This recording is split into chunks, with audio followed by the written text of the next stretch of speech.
O título da mensagem é Um Choro de Profunda Tristeza.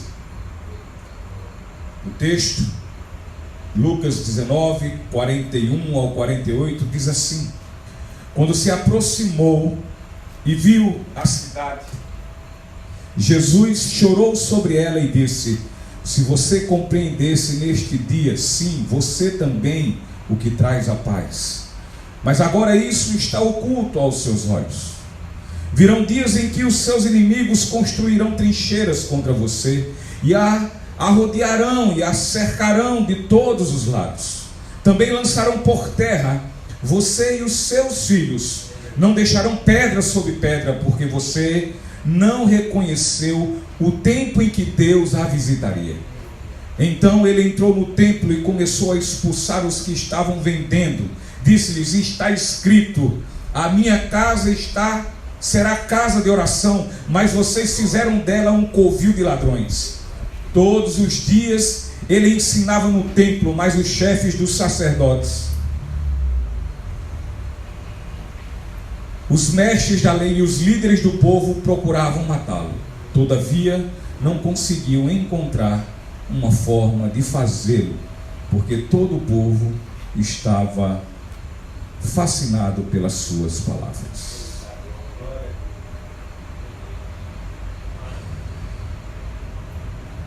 Queridos, vamos em primeiro lugar entender o que ocorre. Jesus já havia saído de Jericó, ali onde ele teve um encontro com Zaqueu. Zaqueu, que era um cobrador de impostos, que neste encontro em que teve com Jesus, o reconhece como seu Salvador e único Senhor. Zaqueu converte-se a Jesus Cristo. E então, depois disso, Jesus sai a uma caminhada de algumas dezenas de quilômetros pelo deserto da Judéia. Isso ele o seu caminho é em direção à cidade de Jerusalém. Esta viagem a Jerusalém, queridos, seria sua terceira e também última viagem, pois nosso Senhor Jesus Cristo, ele caminhava agora para o destino ao qual foi estabelecido, foi decretado, foi determinado por Deus desde a fundação do mundo. Ou seja, Jesus caminhava de forma obediente para a sua morte e morte de cruz, a fim de que fosse o seu sacrifício feito de uma vez por todas pelos pecados de todo pecador que nele cresce. Portanto, Jesus agora se aproxima de Jerusalém. Jesus agora está nas imediações de Betfagé e de Betânia. Jesus realizava já pelo seu ministério, Jesus realizava seus milagres, Jesus anunciava a sua vinda. Jesus cumpria todas as profecias. E ali realizava-se o tempo em que o Senhor havia já por 3 vezes anunciado a sua grande e triunfal entrada em Jerusalém. A profecia aqui se cumpria, a profecia de Zacarias, do capítulo 9, dos versículos 9 e 10, estava aqui se cumprindo, como todas as demais profecias foram cumpridas fielmente. Cumpria-se o que Deus já havia determinado acontecer já desde a eternidade. O que agora aconteceria em absolutamente nada seria obra de coincidência, nada seria alguma surpresa, nada seria obra do acaso, nada aqui seria uma eventualidade, nada aqui seria um acidente de percurso. Jesus caminhava exatamente para aquilo que de fato ele veio. Jesus, ele caminhava para a cruz, para a sua cruz, a cruz do seu Calvário. Jesus enviou então 2 de seus discípulos e o enviou a uma aldeia para ali procurar um jumentinho. E esse jumentinho aqui Jesus iria usar para a sua entrada em Jerusalém. E como nada, como aqui há pouco nós falamos, foi de improviso, foi de algo que não estava pré-determinado. Então nosso Senhor Jesus Cristo explicou aos seus discípulos exatamente como eles fariam para achar o jumentinho. E feito isso, Jesus então montou o animal que ainda era chucro, ou seja, ninguém havia ainda montado, era um animal indócil para a montaria, contudo estava completamente tudo em seu domínio. E assim Jesus entrou nesse jumentinho em Jerusalém. E uma multidão que também já o seguia junto com Jesus para Jerusalém, encontra-se com uma outra multidão que já lá estava, que já esperava Jesus, conforme relata, se nós podemos ver depois, no Evangelho de Marcos. E essas duas multidões, elas gritavam, elas bradavam, elas clamavam em alta voz, devido aos milagres que havia visto Jesus realizar. Elas exaltavam o nome de Jesus Cristo. Em Lucas, no capítulo 19, 38, no versículo 38, aqui diz o Evangelho que eles falavam assim: bendito é o Rei que vem em nome do Senhor, paz no céu e glória nas alturas.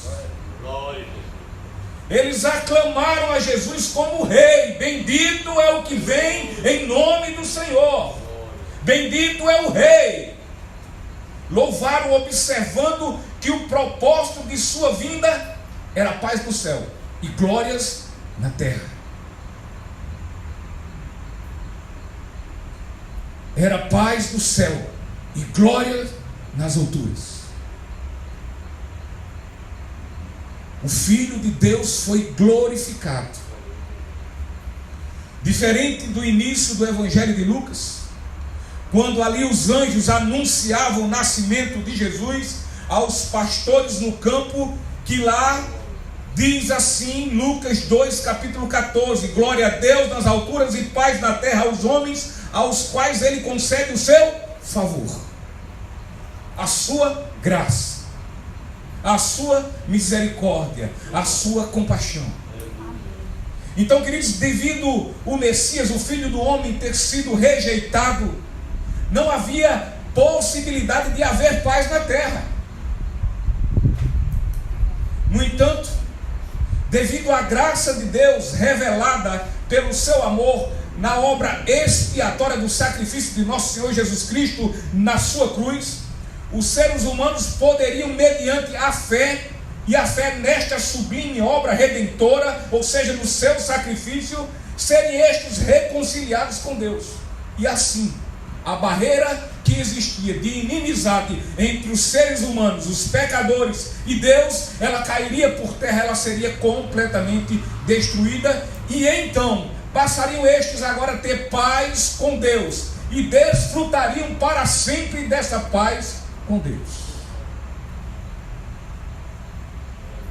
Os fariseus estavam indignados, estavam chateados, estavam enraivecidos, irados, por Jesus ter sido exaltado da forma que foi, por Jesus ter sido louvado como foi. E então vão a Jesus Cristo e lhes falam que não permitisse isso, ou seja, que Jesus repreendesse aquelas multidões, que Jesus mandasse que aquele povo se calasse.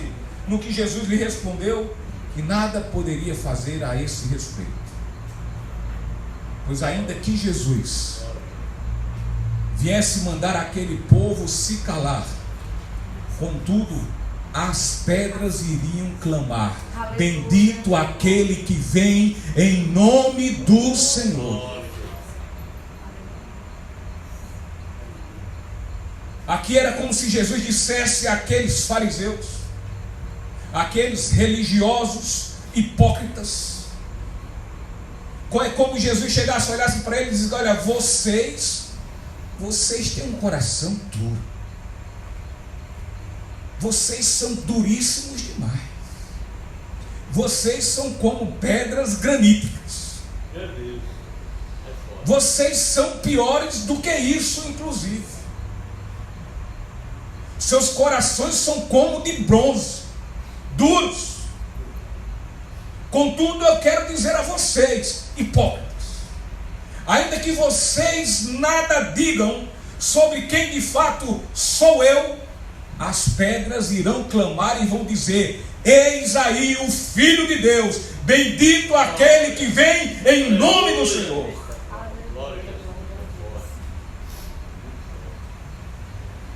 Então, diante do que expomos,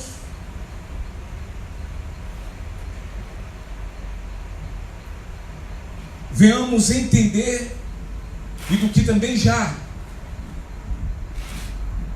entendemos aqui o que está acontecendo, que possamos nesse momento observar aqui algumas benditas, maravilhosas e edificantes lições para nossas vidas.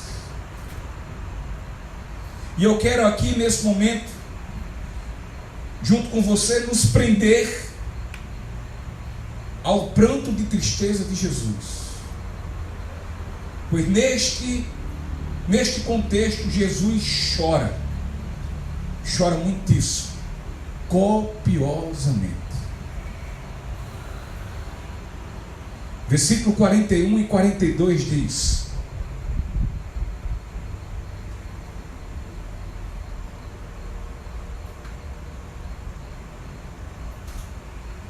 quando se aproximou e viu a cidade, Jesus chorou sobre ela e disse: se você compreendesse neste dia, sim, você também, o que traz a paz, mas agora isso está oculto aos seus olhos.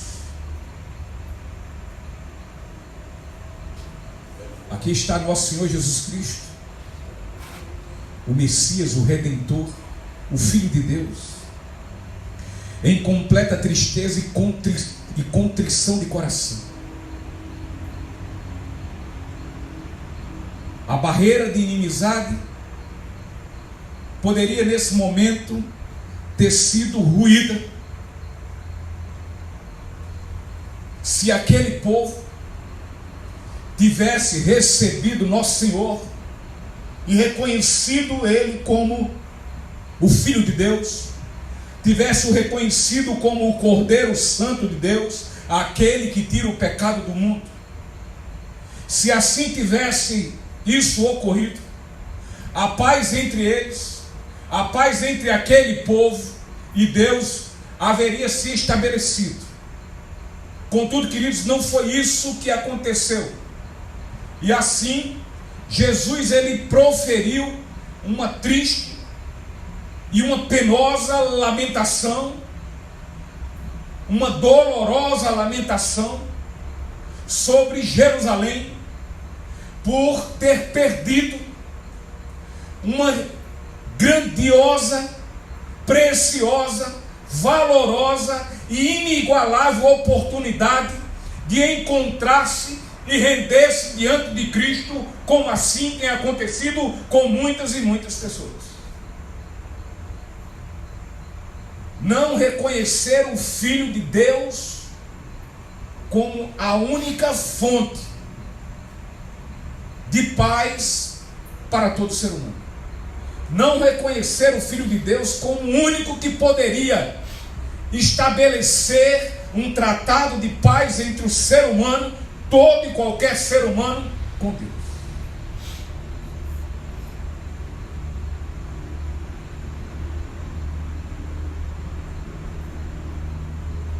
E assim, quando Jesus olha aquela cidade, a cidade de Jerusalém, Jesus chora. Aquelas multidões estavam diante de Jesus. Aquelas multidões estavam diante de Deus. Aquelas multidões estavam diante do Deus que é onisciente, que sonda todos os corações, que discerne pensamentos. E Jesus conhecia de forma íntima e profunda todas aquelas pessoas.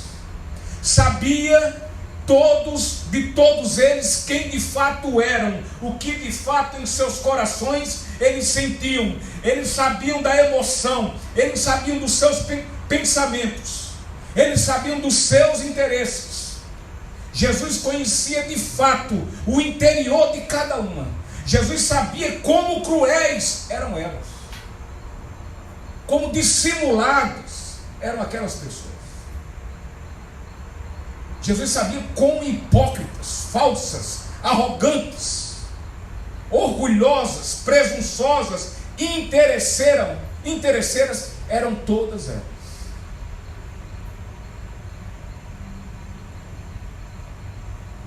Nada, absolutamente nada na vida de ninguém, e agora em especial daquela multidão, estava oculto a nosso Senhor Jesus Cristo.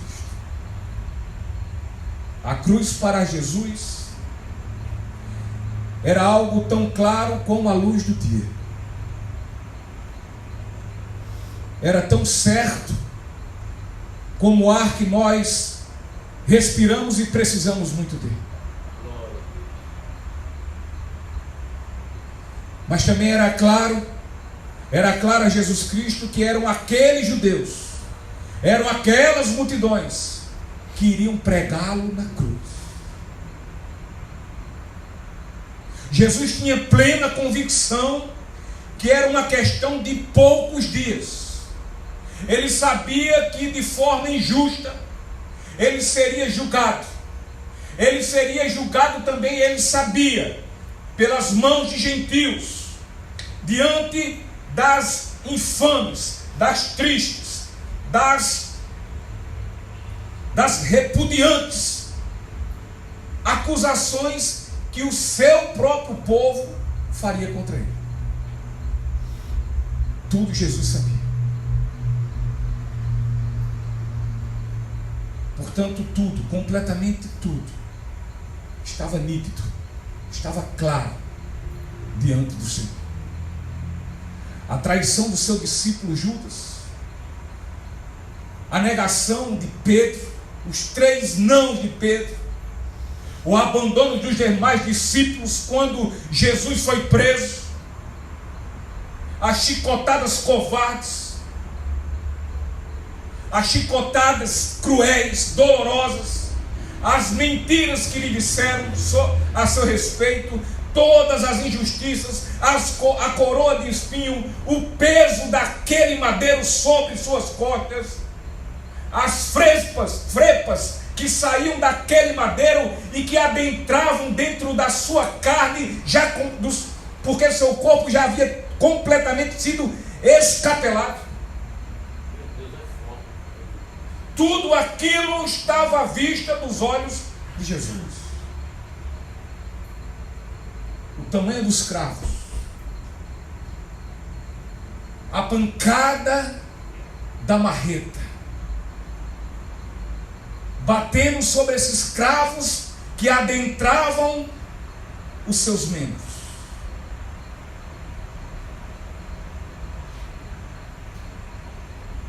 A vergonha da cruz, o desdém das pessoas, aquela lança que perfurou o seu lado. Sim, com toda certeza, estava tudo completamente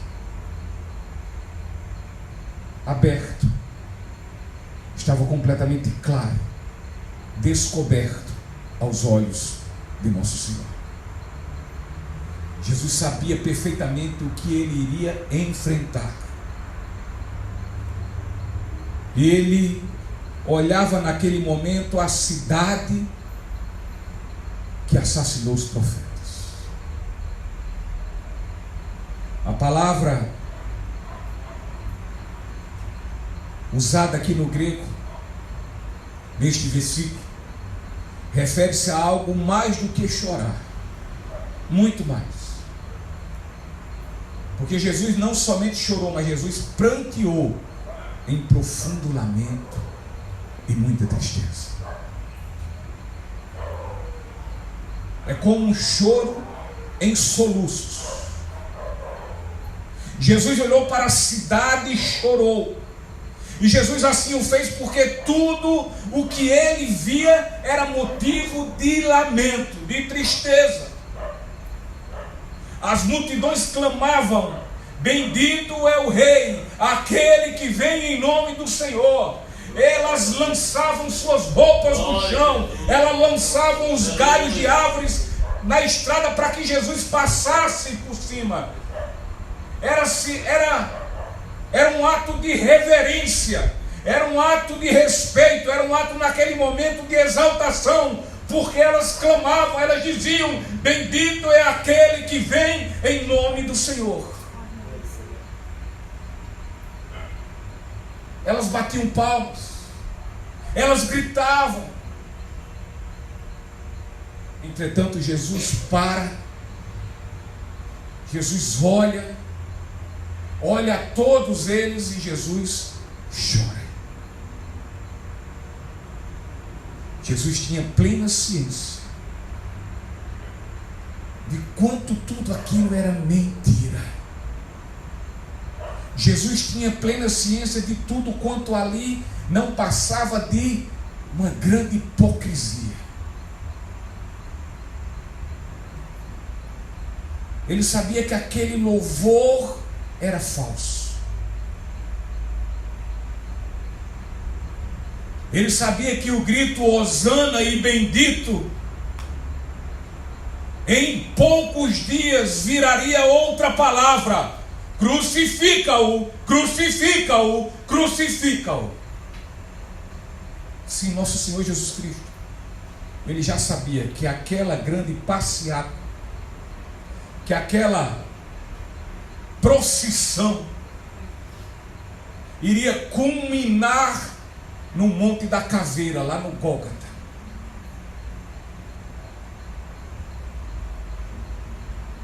E no sofrimento da sua morte de cruz era onde tudo iria culminar.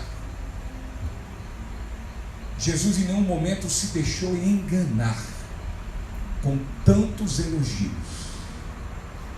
com tanto louvor. As multidões se alegravam,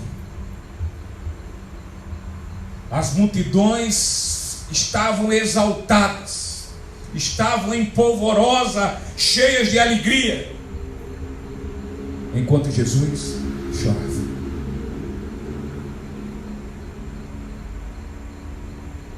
E o choro não foi por conta dele, o choro foi por conta daquelas multidões de impenitentes, de inconfessos, de desobedientes, de um povo não convertido.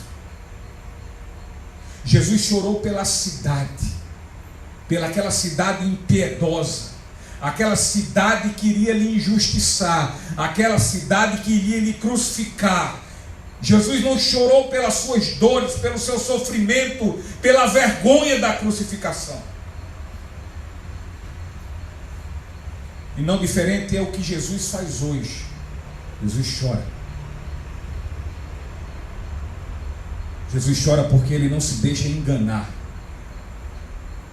por um povo impenitente que levanta as mãos e louva a ele e o exalta, dizendo: bendito é aquele que vem em nome do Senhor. Jesus não se deixa enganar por isso. Da mesma forma que antes, ainda hoje e sempre. Jesus não se deixa enganar por esses montes de impenitentes e não convertidos que fazem parte de muitas igrejas espalhadas no mundo todo. Estes que louvam, que glorificam com suas bocas. No entanto, ele, Jesus, tem a certeza, ele é cônscio, ele tem todo o conhecimento disto, que os corações destes estão longe dele. Longe. Sabe por quê? Porque ele sabe que nenhum desses corações de fato o amam. E sabe por que não amam? Porque nunca entenderam o amor de Deus. Nunca entenderam o amor dele. Nunca experienciaram esse amor. E só podemos amar a Deus se antes ele nos amar.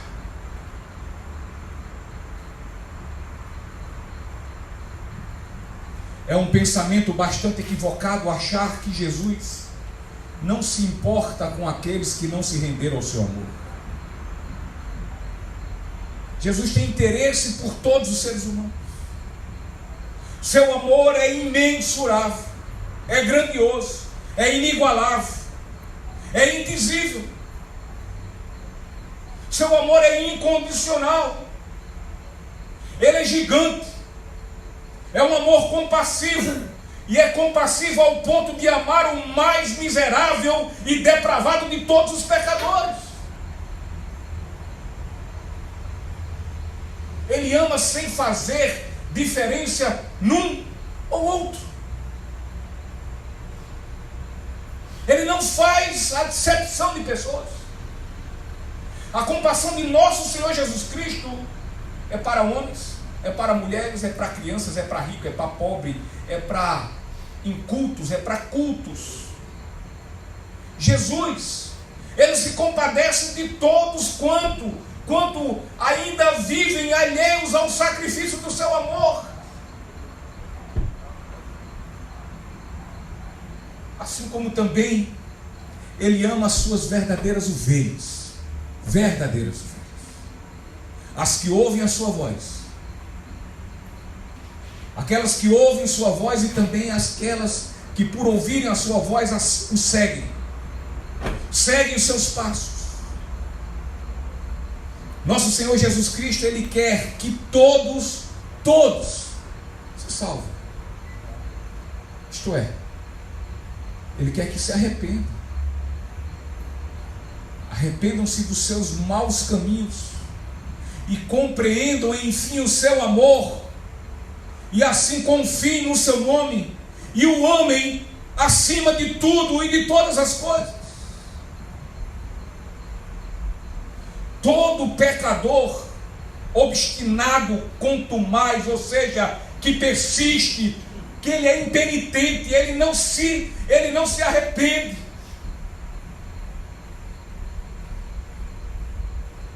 Todo pecador que é cheio de empáfia, ou seja, é cheio de orgulho, de presunção. Estes querem a todo momento justificar seus erros, justificar seus pecados, e pelos mais variados motivos e causas. Contudo, o pecador querer justificar os seus pecados é um ato inútil. Ele não vai surtir qualquer efeito. Esqueça. Você pecou, se você quiser justificar os seus pecados, está perdendo seu tempo. Se eu pecar e querer justificar por que foi que eu pequei, estou perdendo tempo. Eu só estou afirmando mais uma vez, eu não sou pecador. Eu não pequei. Me fizeram pecar, mas eu não pequei. A culpa é sua, Evaldo. A culpa é sua, Becky. A culpa é sua, Davi, mas não é minha. A culpa é do diabo, mas não é minha. Quem me fez pecar foi o diabo. Assim foi a conversa lá no Éden. Mas Adão, a mulher que me deu. Mas Eva, foi o Satanás.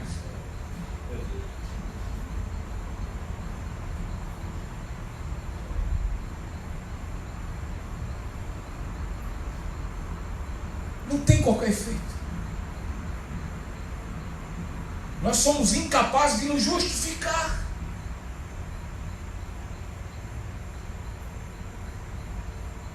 Nós não temos como, justificando dos nossos erros, alcançar a misericórdia de Deus.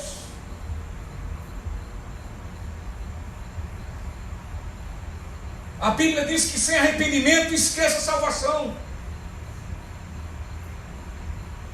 A Bíblia diz que é só na confessão do pecado é que alcança a misericórdia.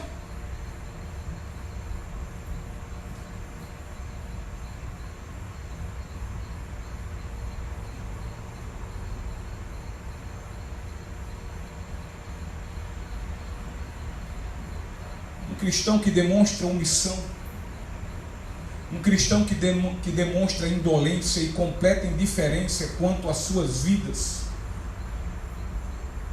ou quanto às vidas perdidas que perecem por ainda não conhecer a graça de Deus em seu Filho, nosso Senhor Jesus Cristo. É algo que aqui torna evidente que trata-se de um indivíduo que também encontra-se tão necessitado de conhecer essa graça quanto aqueles que ainda não conhecem. Se eu não estou preocupado com fulano nem com beltrano porque ainda não conhece a Cristo, se eu não me interesso em apresentar a graça de Deus para quem ainda não a conhece, é porque eu nunca conheci essa graça.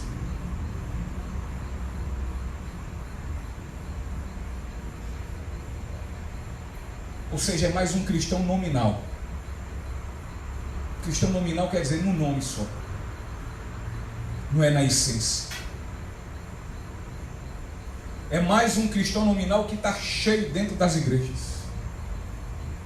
Quando o indivíduo é indiferente ao estado espiritual das pessoas, devido à sua ociosidade, devido à sua preguiça, por não querer se envolver, evitando para si algum problema ou algum trabalho, quando não se importa se amigos, familiares, vizinhos, colegas de trabalho e mesmo estranhos estão indo para o céu ou para o inferno, indiscutivelmente não trata-se aqui de um indivíduo que caminha na caminhada do cristianismo.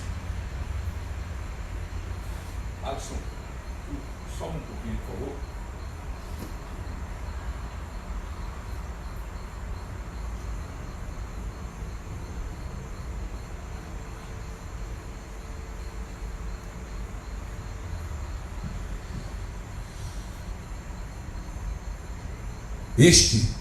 Ele anda completamente no caminho do sistema desse mundo. É cada um por si, cada um que se vire.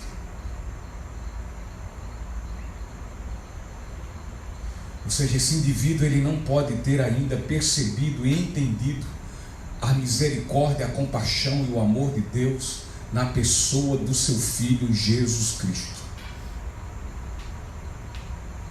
Salmo 119, 136 diz assim: os meus olhos derramam rios de lágrimas, porque os homens não guardam a tua lei.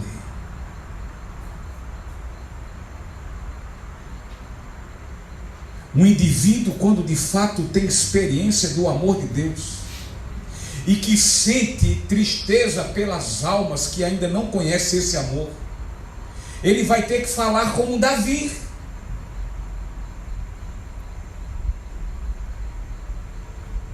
Como Davi falou aqui nesse Salmo 119, nesse versículo 136, os meus olhos derramam rios de lágrimas, ou seja, eu me entristeço, eu me compadeço, eu choro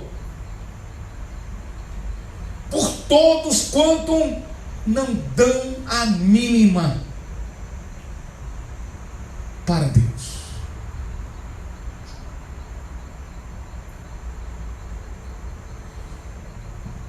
Romanos 9, versículo 2 e 3, o apóstolo Paulo diz assim: tenho grande tristeza e constante angústia em meu coração, pois eu até desejaria ser amaldiçoado e separado de Cristo por amor dos meus irmãos, os de minha raça. Ou seja, o apóstolo, entendendo que o povo de Israel, porque o apóstolo Paulo ele era judeu, ele entendendo que o seu povo, que seus compatriotas, que seus irmãos de nação, eles entendendo que eles estavam rejeitando a Cristo, eles entendendo que Israel havia recebido o chamado de Deus em Cristo para a salvação, contudo eles rejeitaram o seu Salvador. Ele sentia tristeza em seu coração, ele sentia uma angústia, e ele dizia assim: se possível for, eu dou meu lugar a ele.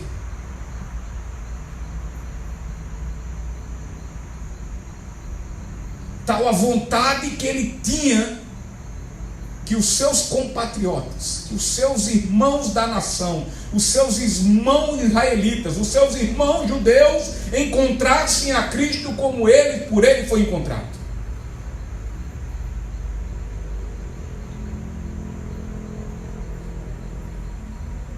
Era o seu desejo. Ele, de fato, aquele versículo estava dentro dele a todo momento, bradando, dizendo: de graça tu recebeste, de graça dai.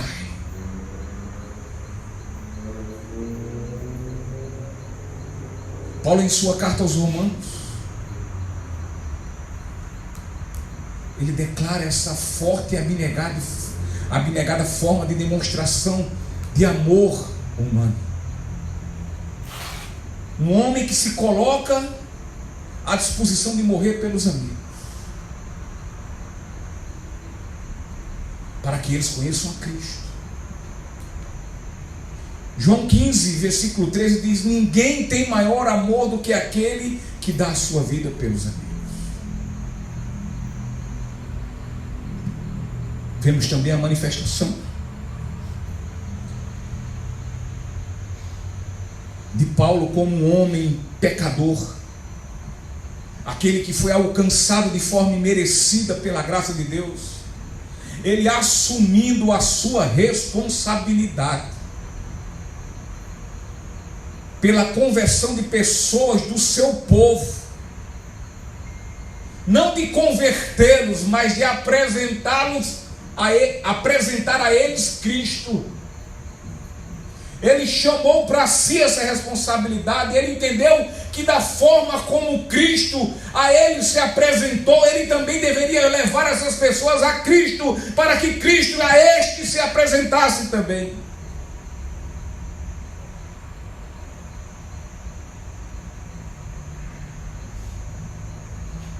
Se nós formos para o Antigo Testamento, encontramos em Êxodo capítulo 32, versículo 32, dizendo: mas agora eu te rogo. Isso era Moisés orando. Mas agora eu te rogo, perdoa-lhes o pecado, se não risca-me do teu livro que escreveste. Moisés intercedendo pelo perdão do povo desobediente que ele liderava.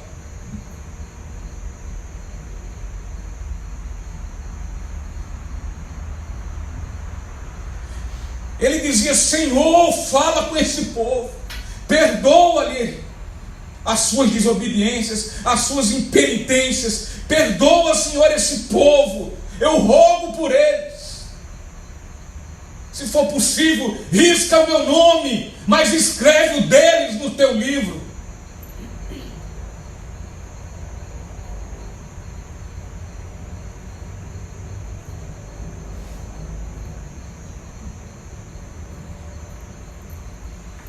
E assim Deus poupou a vida de Moisés. Mas uma coisa é certa: Deus não poupou a vida do seu próprio filho. Essa atitude de Moisés, ela assemelha-se com a atitude de Cristo. É assim que deve ser a atitude de todo cristão. Ainda que diante da impiedade dos pecadores, ele deve se compadecer destas almas. Ele deve lutar para que estas cheguem à cruz de nosso Senhor Jesus Cristo. Eles devem torcer. Eles devem querer muito isso, ver pessoas indo a Cristo. Eles devem querer se alegrar com isso. E Jesus chorou enquanto as multidões se alegravam. Jesus chorou publicamente, ele chorou abertamente.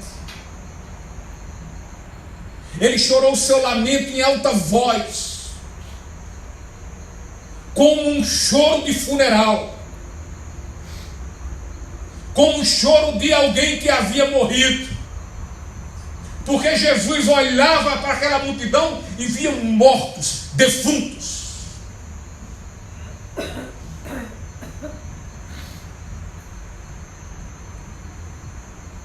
Jesus olhava para aquela multidão de pessoas e verificava que elas continuavam mortas em seus delitos e seus pecados. Jesus olhava e via que elas estavam cavando suas covas, suas sepulturas. E tudo pela ignorância e insensibilidade de perceber que ali estava o Filho de Deus, o Rei da Glória, o Rei que haveria de vir e veio. Ali estava o Cordeiro Santo de Deus. E era somente este o pecado.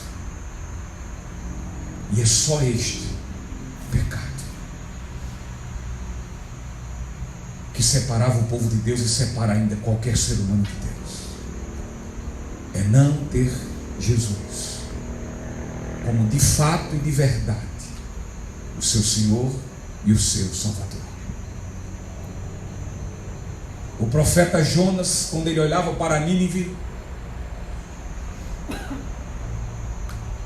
ele olhava para aquela cidade impenitente e queria mais era que ela se destruísse. Contudo, Jesus olhou para Jerusalém e chorou.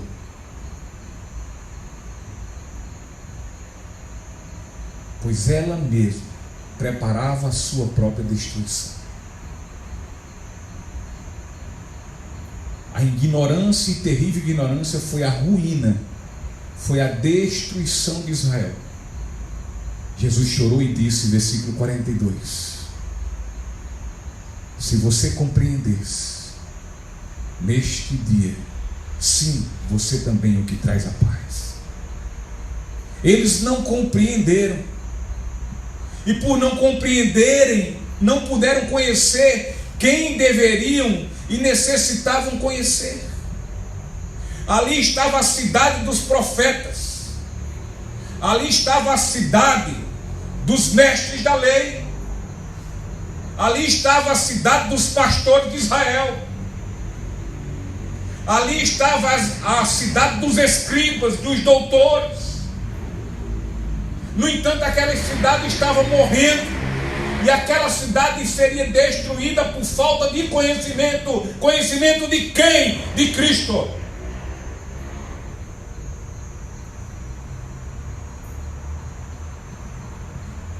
Aquele que eles deviam passar a amar,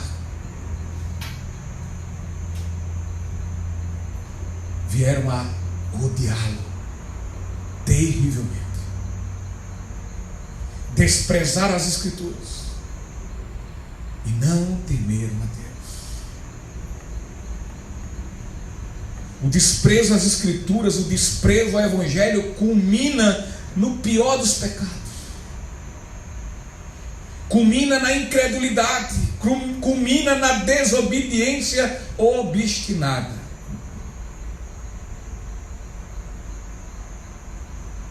Se eu desprezo essa palavra é porque eu não creio nessa palavra. E se eu não creio nessa palavra, eu não creio na revelação, no amor de Deus revelado nela. Eu não creio em Cristo, que é o amor que Deus revela aqui. O amor pelo pecador.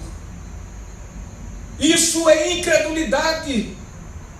E para isso não tem como ser perdoado. Como eu posso ser perdoado por alguém que eu não creio? Como eu posso ser perdoado por alguém que eu não conheço? E se eu conheço só de forma intelectual, ou seja, a título de conhecimento e nada mais do que isso. Mas eu não conheço de relação. Precisa-se ter um conhecimento relacional com Cristo.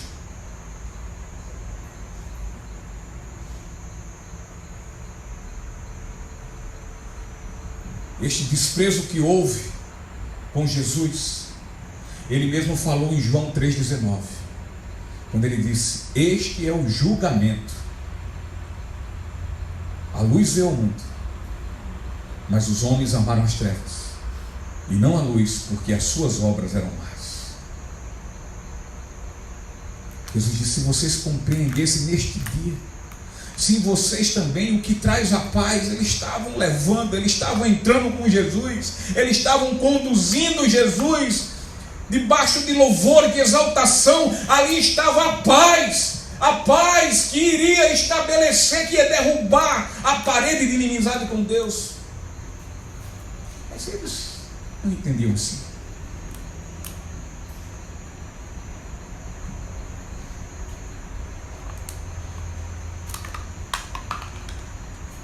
aquelas multidões escolheram sucumbirem, ou seja, serem enterradas em trevas, ao invés de receber a luz do Filho de Deus, e por assim receberem, viverem eternamente. O nome de Jerusalém tem o significado de cidade da paz. Entretanto, o único que lhes poderia dar a verdadeira paz, este foi completamente rejeitado.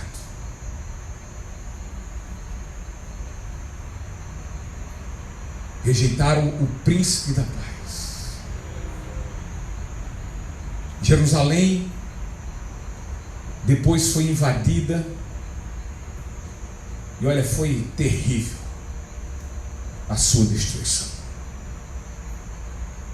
Tudo quanto lhe ocorreu. O imperador Tito Vespasiano, no ano de 70 depois de Cristo, ele invade Jerusalém e o faz de forma cruel, de forma sanguinária. Ali aconteceu milhares de mortes, e entre estes milhares de mortes, muitos morreram de fome. Ele sitiou a cidade. Muitos morreram de doenças contagiosas, infecto-contagiosas. Muitos também morreram pelas assassinas espadas do exército romano, quando ele conseguiu adentrar em Jerusalém. Os que ainda sobraram.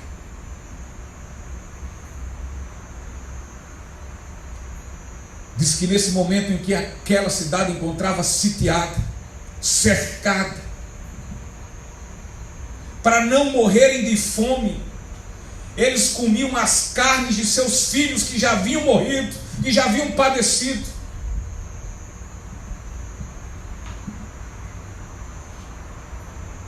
Sitiaram a cidade por 143 dias.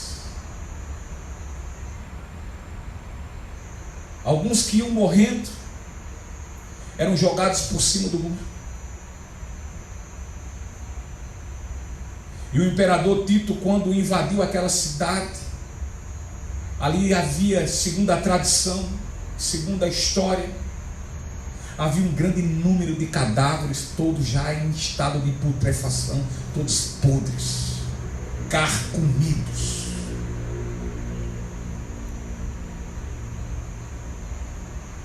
Jesus chorou. Ele tinha motivo de sobra. Ele sabia o que aconteceria, porque rejeitaram o Filho de Deus. O pastor Warren Wiersbe, ele fala que para onde Jesus olhasse, tudo o levava à tristeza e muito pranto. Olhando para trás, via que a nação de Israel desperdiçava a oportunidade do tempo da visitação do Senhor. Deus visitava aquele povo.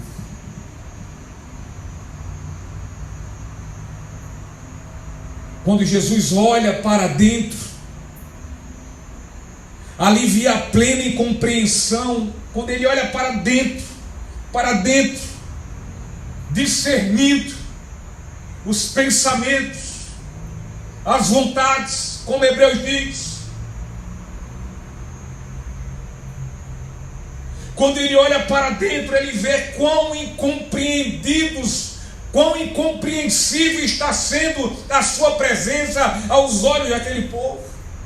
Ele verifica quão ignorantes aquele povo são, e por essa ignorância o desprezava a sua palavra, a sua mensagem. Arrependam-se.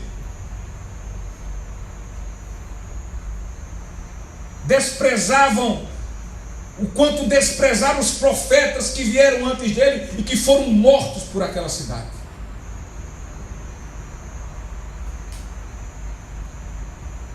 E quando Jesus olha ao redor,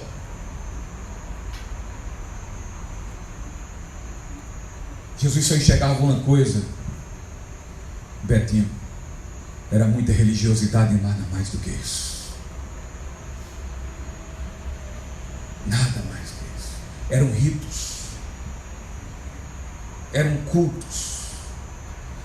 Sem nenhum sentido. Superficiais.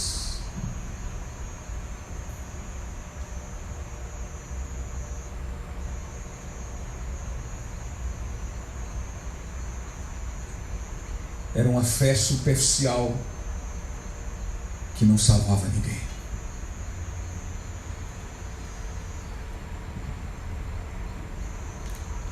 Do templo de Nosso Senhor, a sua casa de oração, fizeram dela um covil de lobos, de ladrões, um antro, um bando de ladrões, aonde eles estavam determinados a matar aquele que veio para lhes dar vida. Eles aparentavam felicidade, alegria, contudo seus corações estavam somente tomados de muito engano, e o engano do pecado da incredulidade. E por fim Jesus olha adiante, na frente. Ele olha para aquilo que haveria de vir. E não só viu coisas que o fez plantear,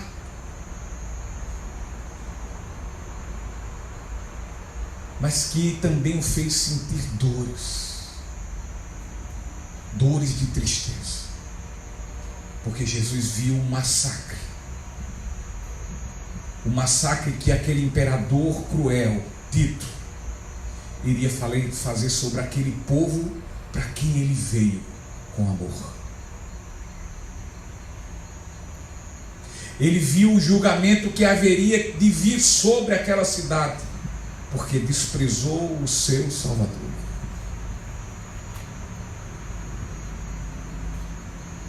Tudo isso ocorreu porque o povo não compreendeu que Deus o havia visitado, como hoje Deus está nos visitando. Como hoje Deus está nos visitando na Etiópia. Como Deus está visitando os seres humanos no Japão, na Ásia, onde Deus está visitando muitas e muitas pessoas no dia de hoje. Através da internet, através das pregações, das praças, através dos cultos, através das missões, através das evangelizações, através da leitura da palavra, através da televisão, através de todos os meios, Jesus está visitando as pessoas. Só que muitas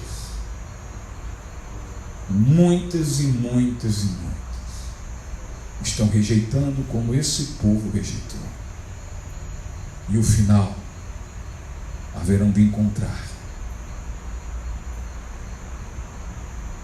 a mesma situação que esse povo encontrou.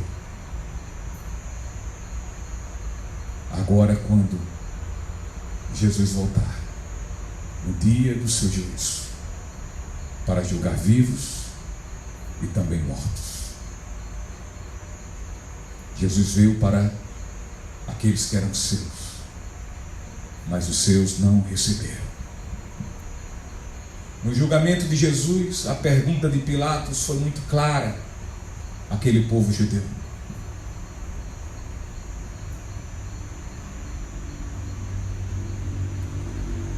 Pilatos olhou para aquele povo e disse: vocês querem que soltem Jesus, o rei dos judeus?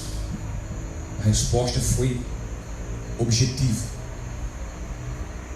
não, crucifica-o, mata-o, ele não é nosso rei.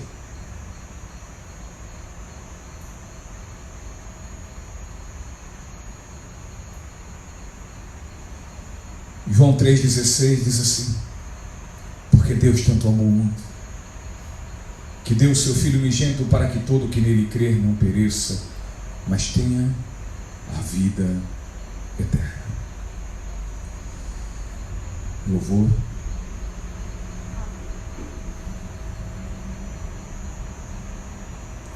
Ocorre que o mundo, vem para cá, Cício,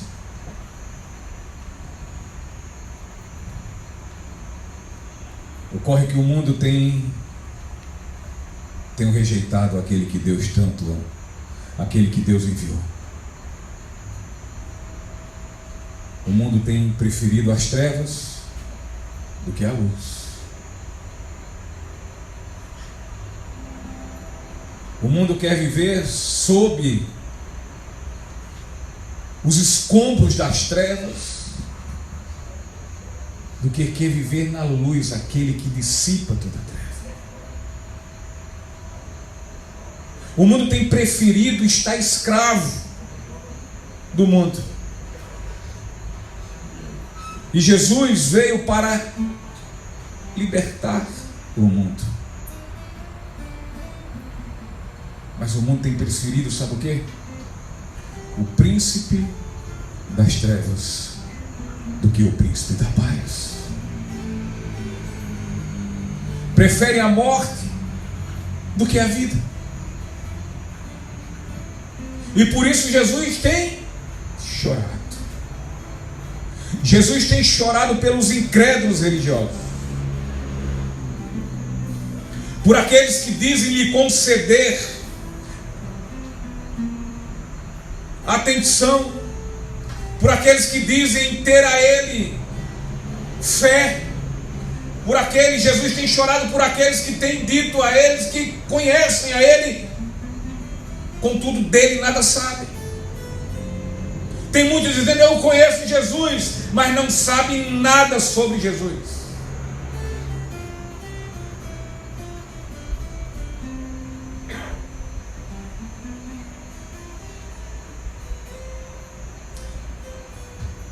Você me conhece, Evaldo? Muito pouco.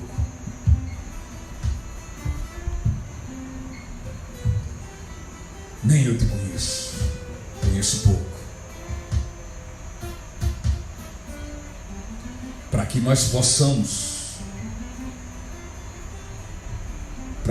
possamos nos conhecer, é preciso que tenha relacionamento.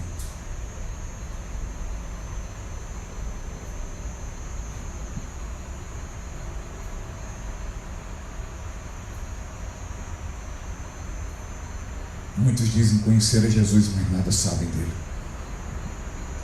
Não, eu sei porque meu pai fala de Jesus. Eu sei porque minha mãe fala sobre ele. Meu tataravô era cristão, ele falava de Jesus, e vem essa tradição dentro da nossa família. Nós participamos de tal denominação. Nós vivemos desde muito tempo que nós somos da Assembleia de Deus, desde muito tempo que nós somos batistas. Meu tataravô, ele era presbiteriano. O meu, muito mais longe ainda, do tempo da pré-história, ele já era católico. Eu conheço a Jesus, contudo não sabem nada de Jesus.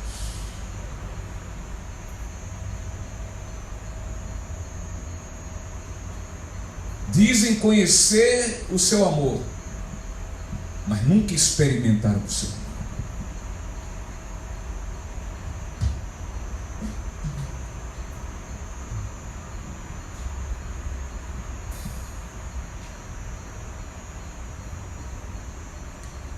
Porque não é só seu amor que faz com que as pessoas o sigam, mas é tudo quanto Jesus fez por conta do seu amor por suas vidas. E isso faz com que as pessoas o sigam. Ele diz: porque tanto amor o mundo, para que todo que nele crê. E esse crer envolve relação.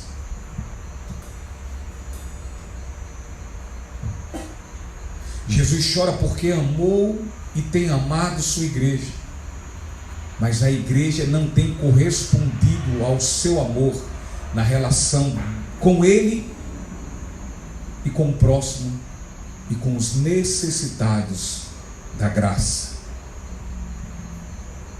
Jesus chora porque as pessoas que se dizem fazer parte do seu povo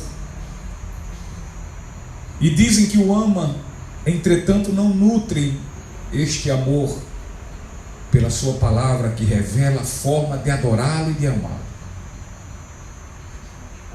Jesus chora quando olha a sua igreja sem propósito nenhum neste mundo. Se reúne. Hoje eu vi um vídeo interessante, ensinamentos bons, ensinamentos humanos para cuidar, para que nós tenhamos domínio próprio. E é verdade, nós cristãos temos que ter domínio próprio. Os ensinamentos era que nós tivemos domínio próprio em quê? Nas nossas contas, naquilo que tanto falamos e às vezes não fazemos, naquilo que tanto recriminamos, contudo não fazemos também. Tudo bem, nós temos que ter domínio próprio numa disciplina com os nossos filhos, é verdade. Nós temos que ter domínio próprio em muitas coisas, é verdade, quando temos domínio de muitas coisas.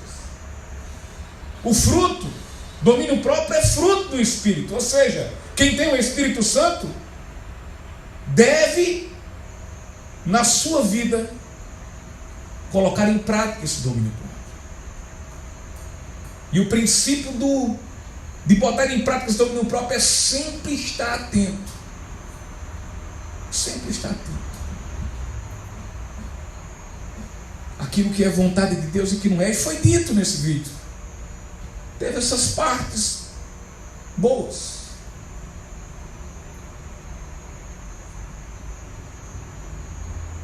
Mas não é isso que nos faz nos reunir dentro de um templo imenso. O templo devia ter aproximadamente pelo menos 5.000 pessoas. Mas não é isso que tem que nos fazer nos ajuntar como igreja de Cristo, somente para essas coisas. Somente para estar ouvindo essas coisas ao benefício próprio, aos interesses somente nossos. A igreja de Cristo existe nesse mundo, não é para esse propósito. É verdade, para glorificar o nome de Deus, é certo, não tenha dúvida. Mas a igreja se reúne com o propósito de ser igreja nesse mundo, de ser boca de Jesus nesse mundo.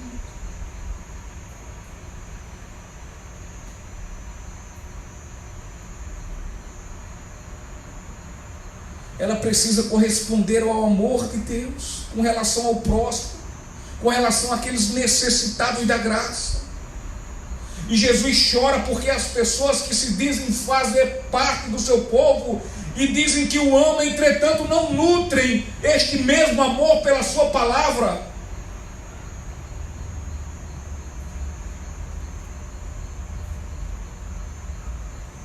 A igreja de Jesus não é para existir somente com membros e congregados e somente só. Para ter uma aglomeração de pessoas num domingo e pronto, acabou.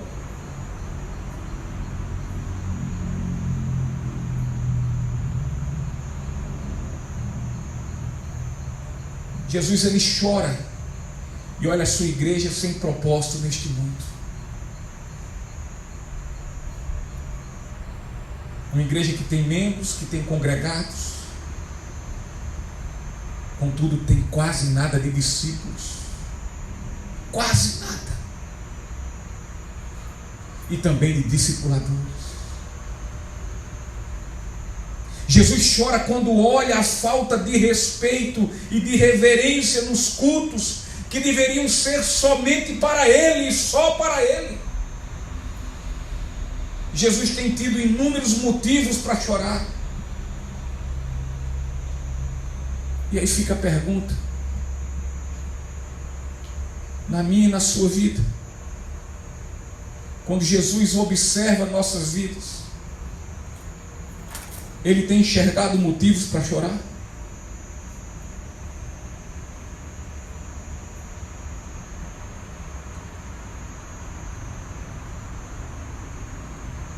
se ele tem encontrado.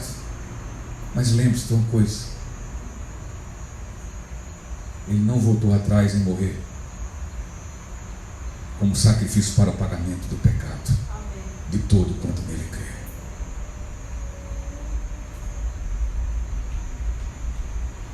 Ele ainda está e sempre estará no céu, à direita do Deus Pai Todo-Poderoso, intercedendo por nós. Quando tudo deixarmos no altar, quando colocarmos nossa vida no altar, quando errarmos e nos reconciliarmos com Ele, deixando nossa vida no altar. A vida que ama a Cristo, a vida que reconhece quando erra com Cristo, a vida que confessa e que de Cristo encontra misericórdia. E assim as nossas orações seguem aos seus ouvidos, para que Ele ouça a oração dos seus remidos, que estão entristecidos porque erraram com Ele. Que nós possamos louvar esse Deus com louvores que agradem os seus ouvidos. Que as nossas palavras sejam palavras que agradem a Ele, porque Ele sabe que são verdadeiras em nossas vidas. Que o nosso ser seja a vontade dEle, e que nós possamos lutar com isso, lutar para segui-lo, lutar para fazer sua vontade, lutar para mostrar com o nosso amor por Ele o quão somos gratos por Ele nos ter amado primeiro. Portanto, que não venhamos deixar o nosso Senhor Jesus chorando com profunda tristeza por conta das nossas vidas. Ele chora porque nos ama. Que quando nós fizermos rolar uma lágrima do seu rosto, que nós possamos nos prostrar diante dele num choro muito mais compulsivo ainda, por termos ofendido ao Deus que tanto nos amou e jamais merecíamos. Vamos ficar em pé, vamos louvar a Deus.